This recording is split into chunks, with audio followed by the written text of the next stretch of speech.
আজ শ্রাবণের দ্বিতীয় সোমবার।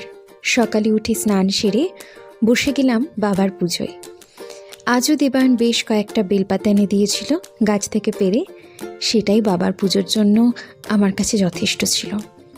এছাড়াও দুধ, দই, ঘি, মধু, কর্পূর, গঙ্গাজল সবই ছিল পুজো সামগ্রীতে। এই শ্রাবণের দ্বিতীয় সোমবার কে কীভাবে পালন করলে অবশ্যই কিন্তু আমাকে নিচের কমেন্টসে জানিও।